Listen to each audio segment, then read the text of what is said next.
Tekla. Gay words na ginagamit para ipangsingit sa sentence for expressions. Parang wala. Dugesh, gay word for dugo. Wititit, no, or hindi. Donche, doon. Junetsu, gay word na ginagamit para sabihin mainit. Shupatembang, kapatid. Nakakairita Avila, nakakairita ka. This gay language really now has a rich vocabulary. Let's see how it is like to see a gay conversation. Girl! What? Go na tayo! Tom Jones na cage, di ba ako naglalan? Magjo-jumbo mo. Walis ako, Joyong. Ayoko mag-wet and well the cake. So what?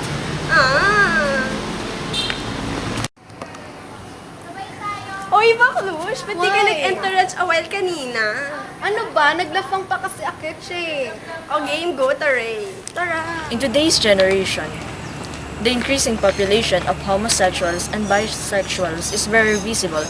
Thus, the gay lingo has been more widely used in every corner of the Philippines. It has become part of our society because of the uniqueness and creativity that seem to form logic behind every word. Because of their growing community, the gay language also spread so fast, making the potential for this lingo to be considered as a formal language. So, what do you think? Will gay language become an official part of our culture? Or it will just be forgotten by our society? No one really knows. All we can do for now is to wait. Alam mo yun? Kaya kung ano mang may balak kang gawin sa kanya, tigilan mo na, pakiusap. Channeline, your drama is not good enough. Alam mong magjowa kami. Kung wala kang balak, bakit niyaya mo siyang lumabas, nilasing mo siya?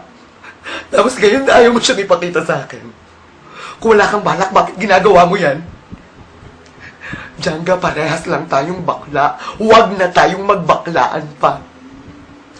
Alam na alam ko yan, pinagdaanan ko yan at ginawa ko yan. Ang baklang may balak, nagpapabaha ng alak.